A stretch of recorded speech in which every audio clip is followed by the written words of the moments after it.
नमस्कार मित्रांनो, स्वागत आहे तुमच्या आपल्या हक्काच्या चॅनलवर, ज्याचे नाव आहे स्टडी विथ संकेत. आणि आपण 28 फेब्रुवारी 2026चे महत्त्वपूर्ण चालू घडामोडी बघणार आहोत. चला तर मग सुरू करूया. आजचा आपला प्रश्न क्रमांक पहिला आहे, नुकतेच कोणत्या रेल्वे विभागाने रेल पार्सल ॲप ही लॉन्च केलेली आहे? तर हे आहे ऑप्शन सी, दक्षिण मध्य रेल्वे. आणि दक्षिण मध्य रेल्वेचे मुख्यालय सिकंदराबाद येथे आहे आणि हे 25 फेब्रुवारी 2026 पासून चालू झालेले आहे. याचा मेन उद्देश पायलट प्रोजेक्टद्वारे सुरुवात केलेला आहे. हे तसेच हैदराबाद, विजयवाडा, गुंटूर, राजमहिंद्रे, विशाखापट्टणम, बेंगळूर आणि चेन्नई या 7 शहरात प्रयोग करण्यात आलेला आहे. आणि याचा मुख्य उद्देश म्हणजे मालवाहतुकीच्या अभ्यासासाठी IIM बेंगळूरसोबत सामंजस्य करार केलेला आहे. बघा मित्रांनो, आता भारतीय रेल्वे फक्त प्रवास वाहतुकीपुरती मर्यादित न राहता लॉजिस्टिक हब बनत आहे.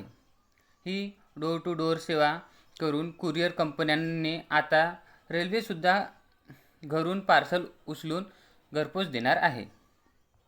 याच्यामध्ये पार्सल कुठे पोहोचले हे पाहण्यासाठी आता रेल्वे स्टेशन चौकशी करण्याची गरज नाही, तर ही सर्व रिअल टाईम ॲपवर दिसून जाणार.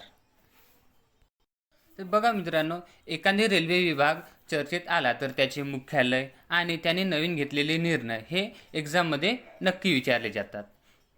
आणि आपण आता रेल्वेबद्दल थोडीफार माहिती बघूया.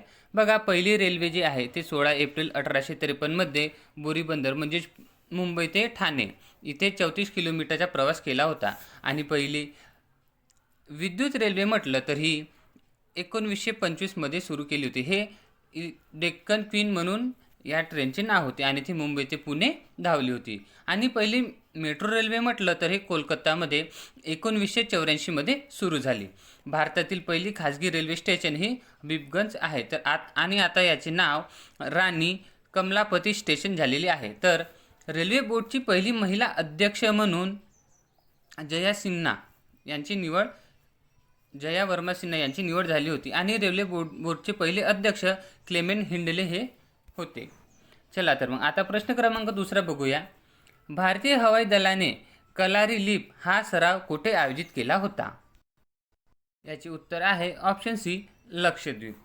आणि बघा, या सरावाचे मुख्य उद्देश म्हटले तर यात हवाई दलाची विशेष दलांनी सहभाग केलेला आहे. आणि हे किनारपट्टीची सुरक्षा तपासणी आणि शत्रूंच्या कोणत्याही आव्हानाला तोंड देण्यासाठी कमांडोजने हा सज्ज वाढवलेला आहे. त्याच्यानंतर आता इथे आपल्याला IAF म्हणजेच इंडियन एअरफोर्सचा जिक्र आलाच आहे, तर आपण त्याची थोडीफार माहिती बघून घेऊ. बघा, हवाई दलाची स्थापना 8 ऑक्टोबर 1932मध्ये झाली होती. आणि 8 ऑक्टोबर हा हवाई दल दिवस म्हणून साजरा केला जातो. याचे मुख्यालय बघितले तर हे आहे नवी दिल्लीमध्ये. आणि याचे आदर्श वाक्य आहे नभस्पृश्य दीप्तम. आणि हवाई दलाचे प्रमुख आहेत air chief marshal Amarpreet Singh. तसेच याच्यामध्ये भाग घेणारे आहे गरुड कमांडो फोर्स हे आहे. आणि या गरुड कमांडो फोर्सची स्थापना 2004मध्ये करण्यात आली होती. काय तर हवाई दलाच्या तळाचे संरक्षण करणे आणि शोध व बचाव कार्य करणे हा गरुड कमांडोचा मुख्य कार्य आहे. त्याच्यानंतर प्रश्न क्रमांक 3 बघूया. कोणत्या राज्य सरकारने CM श्री स्कूल्स उपक्रम सुरू करण्याची घोषणा केलेली आहे? तर बघा, ऑप्शन सी, हरियाणा हे आपलं अगदी उत्तर बरोबर आहे. तर बघा मित्रांनो, CM श्री स्कूल उपक्रम सुरू करण्याची घोषणा हरियाणा आणि महाराष्ट्राने पण केली आहे. पण या दोन्ही राज्यापैकी आणि तसेच दिल्लीमध्ये देखील हा उपक्रम नुकताच लॉन्च करण्यात आलेला आहे. मात्र सध्याच्या चालू घडामोडीनुसार हरियाणा सरकारची घोषणा ही चर्चेमध्ये आहे, म्हणून आपलं उत्तर सध्या आपला हरियाणा आहे. बघा, हरियाणा आलंच आहे. थोडीफार हरियाणाबद्दलही माहिती बघून घेऊया. हरियाणाची स्थापना 1 नोव्हेंबर 1966मध्ये झाली आहे. आणि याची राजधानी ही चंदीगड ही आहे. तसेच प्रमुख भाषा इथे हिंदी आणि हरियाणवी बोलल्या जाते. तर इथले मुख्यमंत्री नायब सिंग सैनी हे आहेत. आणि राज्यपाल बंडारू दत्तात्रय हे आहेत. तसेच हरियाणाची सीमा बघितलं तर पंजाब, हिमाचल प्रदेश, राजस्थान आणि उत्तर प्रदेश तसेच दिल्लीला हरियाणाने तिन्ही बाजूने वेढलेले आहे. त्याच्यानंतर हरियाणामध्ये विधानसभा सीट बघितल्या तर त्या आहे 90 आणि लोकसभा सीट 10, तर राज्यसभा सीट म्हणून 5 आहेत. बघा प्रश्न क्रमांक 14 आहे, मराठी भाषा गौरव दिन दरवर्षी 27 फेब्रुवारीला कोणाच्या जन्मदिनानिमित्त साजरा केला जातो? तर हे आहे ऑप्शन डी, विवा शिरवाडकर, आणि यांना कुसुमाग्रज म्हणून ओळखल्या जाते. तर बघा कुसुमाग्रजांना 1987 मध्ये साहित्यातील सर्वोच्च ज्ञानपीठ पुरस्कार मिळाला होता आणि हा ज्ञानपीठ मिळवणारे ते दुसरे मराठी साहित्यकार होते. तसेच त्यांचे प्रसिद्ध नाटक नटसम्राट हे जागतिक श्रेष्ठ नाटकापैकी एक मानले जाते. आणि यांचे काव्यसंग्रह बघितलं तर विशाखा या काव्यसंग्रहाने क्रांती घडवून आणलेली होती. तसेच या दिनाचे विशेष म्हटलं तर महाराष्ट्र सरकारने कुसुमाग्रज यांच्या निधनानंतर 1999 पासून त्यांच्या जन्मदिवसास मराठी भाषा गौरव दिन म्हणून घोषित केला आहे. आता प्रश्न क्रमांक 5, राष्ट्रीय विज्ञान दिन 2026चे मुख्य संकल्पना म्हणजेच थीम काय आहे? तर बघा मित्रांनो, याच्यामधून उत्तर एकही नाही आहे. याचे उत्तर आहे विज्ञानातील महिला. विज्ञानातील महिला आणि विज्ञानातील महिला विकसित भारतासाठी प्रेरणा हे या राष्ट्रीय विज्ञान दिन 2026ची मुख्य संकल्पना म्हणजेच थीम आहे. तर बघा डॉक्टर सी.व्ही. रामन यांनी 28 फेब्रुवारी 1928 रोजी रमन इफेक्ट याचा शोध लावला होता. या ऐतिहासिक कामगिरीबद्दल त्यांना 1930 मध्ये भौतिकशास्त्रज्ञातील नोबेल पुरस्कार मिळाला आणि त्यांच्या सन्मानाकरिता विज्ञानाचा प्रसार आणि लोकांमध्ये वैज्ञानिक दृष्टिकोन रुजावा या उद्देशाने 1986 मध्ये भारत सरकारने हा दिवस राष्ट्रीय विज्ञान दिवस म्हणून घोषित केला.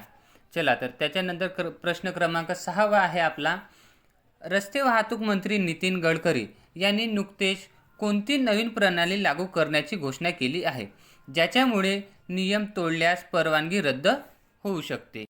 बघा आपलं उत्तर आहे ग्रेड आधारित ड्रायव्हिंग लायसन्स. तर बघा वारंवार नियम मोडणाऱ्या चालकांवर वचक बसणे आणि रस्ते अपघाताचे प्रमाण कमी करणे हा याचा मागचा मुख्य उद्देश आहे. तर बघा हे जे रिपोर्ट कार्ड प्रमाणे लायसन आहे, आता तुमचे ड्रायव्हिंग लायसन एखाद्या रिपोर्ट कार्ड प्रमाणे काम करेल. जसे की प्रत्येक परवान्याला ठराविक पॉईंट्स दिले जातील आणि जेव्हा तुम्ही वाहतुकीचा नियम मोडाल तेव्हा तुमच्या लायसन्सवरील काही पॉईंट्स कापले जातील. जर तुमचे पॉईंट्स एका ठराविक मर्यादेपेक्षा कमी झाले तर तुमचे ड्रायव्हिंग लायसन हे 6 महिन्यासाठी निलंबित करण्यात येईल. जर एखाद्या चालकाने वारंवार गंभीर चुका केल्या किंवा दारू पिऊन वाहन चालवणे यासारखे मोठे गुन्हे केले तर त्याला परवाना कायद्याचा कायमचाच रद्द केला जाईल.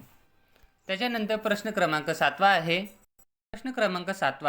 जगातील 6व्या पिढीचे हवेतून हवेत मार करणारे स्काय स्टिंग हे क्षेपणास्त्र म्हणजेच मिसाईल कोणत्या देशांनी विकसित केले आहे? तर बघा स्टार्टिंग हे जगातील सर्वात प्रगत 6व्या पिढीचे हवेतील हवेत मार करणारे क्षेपणास्त्र आहे आणि हे इस्रायलने विकसित केलेले आहे.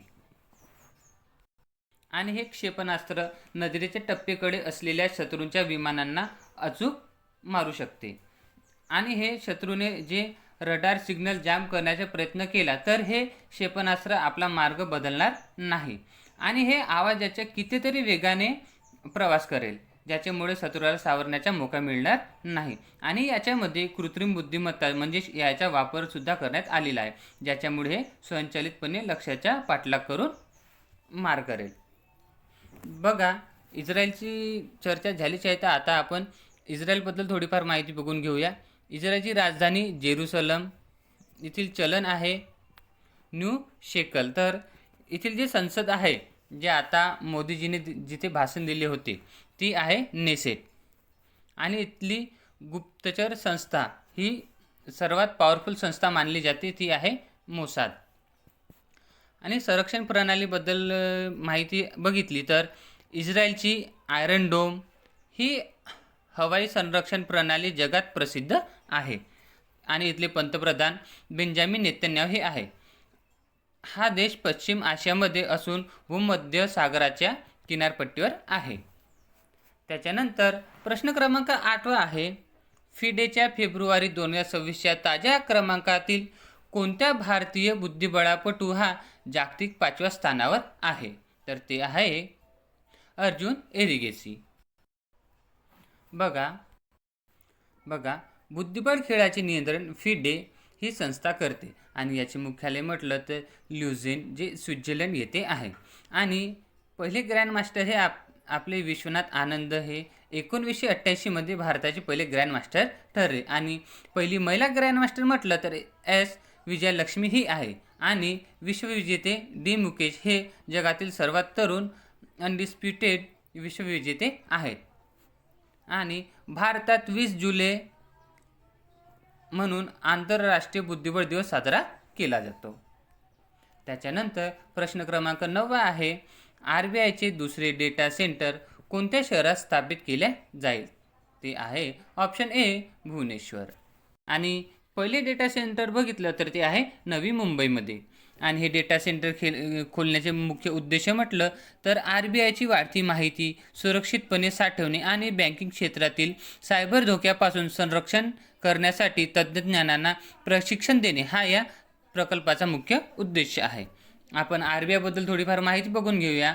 RBIची स्थापना बघितलं तर 1 एप्रिल 1935मध्ये झाली आणि याचे मुख्यालय मुंबई महाराष्ट्र इथे आहे. तर याचे गव्हर्नर संजय मल्होत्रा आहे. आणि प्रथम गव्हर्नर जे होते ते सर ओसबॉर्न स्मिथ हे होते. आणि प्रथम भारतीय गव्हर्नर हे चिंतामण द्वारकानाथ देशमुख हे होते. तसेच याच्यामध्ये काही उपगव्हर्नर सुद्धा आहेत. ते त्याच्यामधील एक शिरीषचंद्र मुर्मू, स्वामीनाथ जे.टी. आणि रविशंकर तसेच पूनम गुप्ता हे आहे. महत्त्वाची घोषणा बघितलं तर 75 कोटी रुपयांपेक्षा जास्त रकमेच्या सर्व पेमेंटसाठी 16 जुलैपासून ई कुबेर प्लॅटफॉर्म हे अनिवार्य करण्यात आलेले आहे. बघा प्रश्न क्रमांक 10 आहे, T20 वर्ल्ड कपमध्ये शतक झळकावणारा पहिला कर्णधार कोण ठरलेला आहे? तर तो आहे इंग्लंडचा हॅरी ब्रूक. बघा 24 फेब्रुवारी 2026 रोजी श्रीलंकेत पल्लेकलन स्टेडियममध्ये पाकिस्तान आणि इंग्लंड यांच्या दरम्यान सुपर 8चा सामना खेळला गेला. याच्यामध्ये इंग्लंडचे कर्णधार हॅरी ब्रूकने 51 चेंडूमध्ये 100 धावा पूर्ण केल्या. याच्यामध्ये 10 चौकार आणि 4 षटकार हे होते. यासह ब्रूकने T20 वर्ल्ड कपच्या इतिहासात शतक ठोकणारे पहिले कर्णधार म्हणून नाव नोंदवले आहे. याआधी 2010मध्ये वेस्ट इंडिजचे क्रिस गेलने हे कारनामे 98 ही सर्वोत्तम पारी केली होती. म्हणजे त्यांनी याच्यामध्ये 98 रन 2010मध्ये त्यांनी या पारीमध्ये कप्तान असताना 98 रन काढले होते, पण ते मात्र 2 रनाने चुकले. चला तर मग आता आपले आजचे महत्त्वपूर्ण प्रश्न इथे संपलेले आहे. आणि शिकवताना काही चूक झाली असेल तर क्षमा करावी. आणि असेच महत्त्वाचे करंट अफेअर बघण्यासाठी चॅनलला सबस्क्राईब करा.